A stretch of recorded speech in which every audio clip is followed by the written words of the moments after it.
এক গ্রামে এক টাকলা জাদুকরনী ছিল। সে অনেক ভয়ঙ্কর হলেও গ্রামের কেউ তাকে ভয় পেত না, বরং তার মাথায় চুল না থাকার বিষয়টা নিয়ে তাকে সব সময় খেপাতো। ওই গ্রামে সোনিয়া নামেরও একটা মেয়ে ছিল। সেই মেয়ের মাথায় ঘন লম্বা সোনালি চুল ছিল। তার সোনালি চুলের কারণে গ্রামের সবাই তাকে অনেক পছন্দ করত। একদিন জাদুকরনীর নজর তার উপরে পড়ে, আর সে সিদ্ধান্ত নেয় সে সোনিয়ার চুল কেটে নেবে, তারপর সেই চুল নিজের মাথায় লাগিয়ে নেবে। বন্ধুরা, তোমরা তোমাদের নাম কমেন্ট বক্সে কমেন্ট করে জানাও, কারণ তোমাদের নাম দিয়েই তৈরি হবে আমাদের পরবর্তী কার্টুন ভিডিও। আমি এই অপমান আর সহ্য করতে পারছি না। এই গ্রামের লোকেরা সব সময় আমাকে নিয়ে মজা করে। তারা সব সময় বলে বেড়ায় আমি টাকলা। এখন তো আমি এগুলো স্বপ্নে দেখাও শুরু করেছি, কিন্তু এখন আর না। আমি এই সব অপমান আর সহ্য করব না।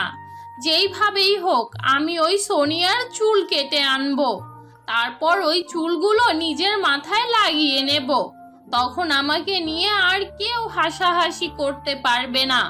আমার জায়গায় তখন সোনিয়াকে নিয়ে সবাই হাসাহাসি করবে। হা হা হা হা হা।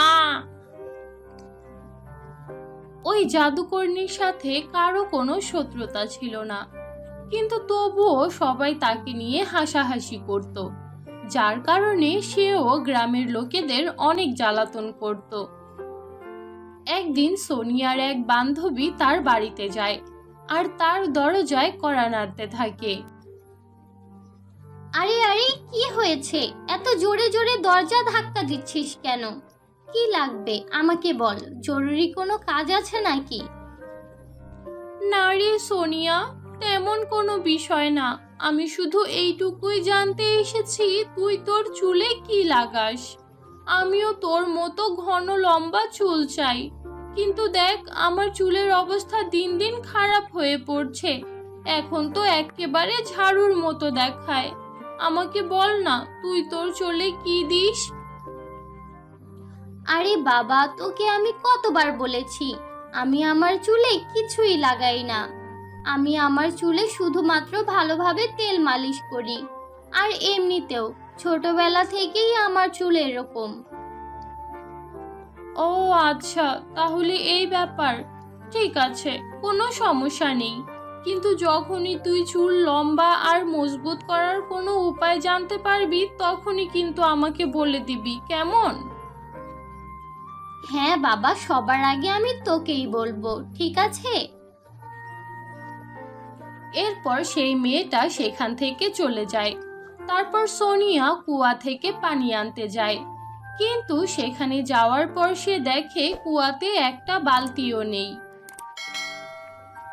বন্ধুরা, তোমরা তোমাদের নাম কমেন্ট বক্সে কমেন্ট করে জানাও, কারণ তোমাদের নাম দিয়েই তৈরি হবে আমাদের পরবর্তী কার্টুন ভিডিও।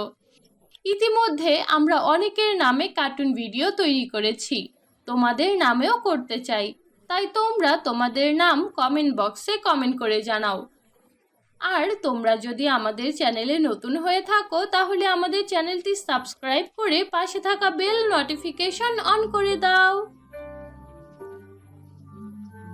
হায় কপাল, মনে হচ্ছে এই কুয়ার কাছে আবার কোনো বাচ্চা এসেছিল, তারপর তারা এখান থেকে বালতি নিয়ে গেছে।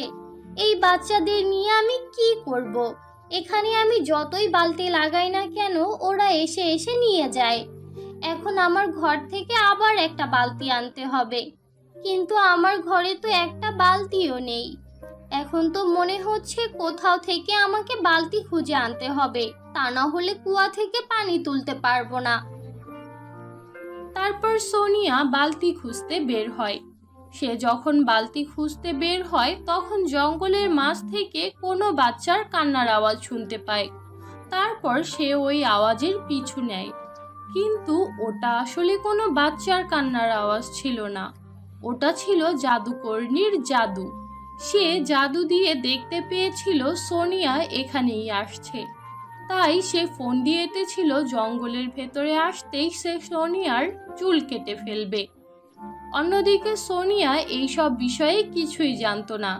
সে আস্তে আস্তে করে জঙ্গলের ভেতরে এগোতে থাকে। হে উপরওয়ালা, জানি না কার বাচ্চা এইভাবে কান্না করছে, তবে আমি তোমার কাছে শুধু এইটুকুই চাই, আমি ওই বাচ্চার কাছে যাওয়ার আগে যেন ওর কোনো ক্ষতি না হয়। এইভাবে সোনিয়া জঙ্গলের ভেতরে পৌঁছে যায়, কিন্তু জঙ্গলের ভেতরে যাওয়ার পর সে কোনো বাচ্চাকেই দেখতে পায় না। তাই সে আবার জঙ্গলের ভেতর থেকে বাইরে বেরিয়ে আসতে থাকে। এমন সময় তার পেছনে জাদুকর্ণী প্রকট হয়। সে যখন সোনিয়ার চুলে হাত দিতে যাবে তখনই এক বিষাক্ত সাপ তার পায়ে ছোবল দেয়। এতে করে জাদুকর্ণী সোনিয়ার আর কোনো ক্ষতি করতে পারে না। বিষাক্ত সাপের কামড়ে জাদুকর্ণীর শরীরে ব্যথা শুরু হয়। তাই সে দ্রুত গুহার ভেতরে চলে যায় আর সেখানে গিয়ে আক্রান্ত স্থানে ওষুধ লাগায়। অন্যদিকে সোনিয়া জঙ্গলের ভেতর থেকে বাইরে বেরিয়ে আসে আর কুয়া থেকে পানি নিয়ে বাড়ি ফিরে যায়। ও প্রতিবারের মতো এবারও আমার হাত থেকে বেঁচে গেল, কিন্তু এর পরের বার আমি ওকে আর ছাড়বো না। মনে হচ্ছে এবার ওর সম্পর্কে আরো ভালোভাবে খোঁজ খবর নিতে হবে। তারপর ওই জাদুকর্ণী তার জাদু দিয়ে সোনিয়ার ছোটবেলার বান্ধবীর খোঁজ পায়। সে তার কাছে যায়। আরে আরে আরে, তুমি তুমি এখানে কি করছো? তুমি তো ওই জঙ্গলের দুষ্ট জাদুকর্ণী, তাই না? তুমি আমার বাড়িতে কেন এসেছো? তুমি আমার কাছে কি চাও? ভালোই ভালোই আমার বাড়ি থেকে বের হয়ে যাও বলছি। আমি তো তোমার কোনো ক্ষতি করিনি, তাহলে তুমি আমার বাড়িতে কেন এসেছো? আমার বাড়ি থেকে চলে যাও প্লিজ। আরে আরে, ভয় পেও না, আমি তোমার কোনো ক্ষতি করতে এখানে আসিনি। তুমি আমাকে ছোট্ট একটা কাজ করে দাও, এই কাজের বিনিময়ে আমি তোমাকে অনেক অনেক টাকা দেব। কাজ? কি কাজ? ওই যে তোমার ছোটবেলার বান্ধবী আছে না সোনিয়া, ওর মাথায় তো অনেক অনেক চুল।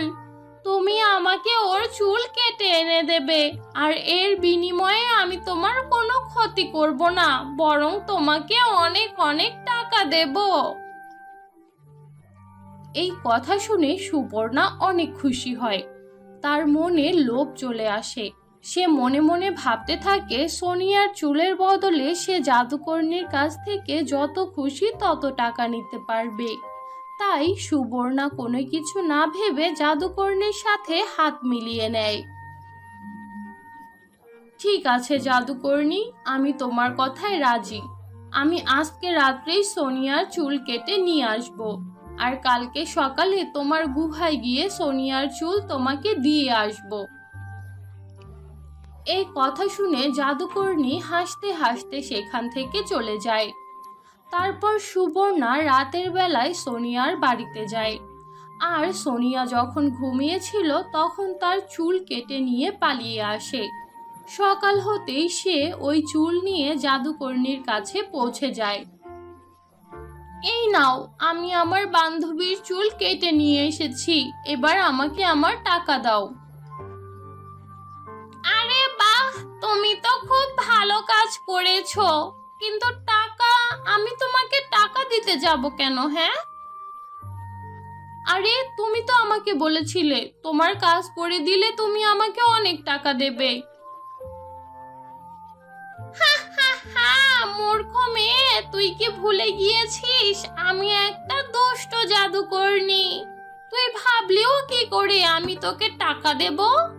নিজের ভালো চাস তো এখান থেকে চলে যা, তা না হলে তোকে মেরে এখানেই পুঁতে দেব। আমি তো শুধুমাত্র আমার কাজ করে দেওয়ার জন্য তোকে লোভ দেখিয়েছিলাম, কিন্তু আমি বুঝতেও পারিনি তুই এতটা লোভী হবি। লোভে পড়ে নিজের ছোটবেলার বান্ধবীকে এইভাবে ধোঁকা দিবি। এখন আমি তোকে যে ছেড়ে দিচ্ছি এটাই তোর ভাগ্যের ব্যাপার। আরে জাদুকর্ণী, তুই তো অনেক খারাপ। তোর জন্য আমি আমার ছোটবেলার বান্ধবীকে ধোঁকা দিয়েছি, আর তুই এখন আমাকে বলছিস আমাকে টাকা দিবি না? আমি তোকে মেরেই ফেলবো। ভালোই ভালোই আমাকে আমার টাকাগুলো দিয়ে দে। সুবর্ণার এমন কথা শুনে জাদুকরনী অনেক রেগে যায় আর সুবর্ণার উপর হামলা করে। তুই আমাকে মারবি? তোর এত বড় সাহস হয়ে গিয়েছে? দাঁড়া, তোকে দেখাচ্ছি মজা। অন্যদিকে সোনিয়ার ঘুম ভাঙে। সে যখন আয়নার সামনে যায় তখন দেখে তার মাথায় একটা চুলও অবশিষ্ট নেই। কেউ তার মাথার সব চুল কেটে নিয়ে গিয়েছে। তখনই সোনিয়ার জাদুকরনীর কথা মনে হয় আর সে দৌড়াতে দৌড়াতে জাদুকরনীর গুহায় যায়। কিন্তু সেখানে যাওয়ার পর সে দেখতে পারে জাদুকরনী তার বান্ধবীকে মারছে। থামো থামো দুষ্ট জাদুকরনী, তুমি আমার বান্ধবীকে আর একটা মারও দিবে না। যদি আমার বান্ধবীর কিছু হয়ে যায় তাহলে আমি তোমাকে ছাড়বো না। সোনিয়া দোস্ত, তুই আমাকে বাঁচা। দেখ, এই দুষ্ট জাদুকরনী আমাকে মেরে ফেলছে। বাঁচা আমাকে। তুই কাকে বাঁচাতে চাইছিস সোনিয়া? জানিস ও লোভে পড়ে তোর সব চুল কেটে ফেলেছে। মানে এইসব তুমি কি বলছো? আমি তোর বান্ধবীকে বলেছিলাম ও যদি তোর চুল কেটে আমার কাছে নিয়ে আসে তাহলে আমি ওকে অনেক টাকা দেব। আর ও আমার টাকার লোভে পড়ে গিয়েছিল। তাই তুই যখন ঘুমিয়েছিলি তখন ও তোর মাথার সব চুল কেটে এনে আমাকে দিয়ে দিয়েছে। এখন সবকিছু জানার পরেও তুই যদি ওকে বাঁচাতে চাস তাহলে আমি তোকে কিছুই বলবো না। বান্ধবী, তুই আমাকে মাফ করে দে। আমি অনেক বড় ভুল করে ফেলেছি। লোভে পড়ে আমি ভুলে গিয়েছিলাম তুই আমার ছোটবেলার একমাত্র বান্ধবী। তবে আমি তোকে ওয়াদা করছি আজকের পর থেকে আর কোনো খারাপ কাজ করব না, আর কোনোদিন টাকার লোভও করব না।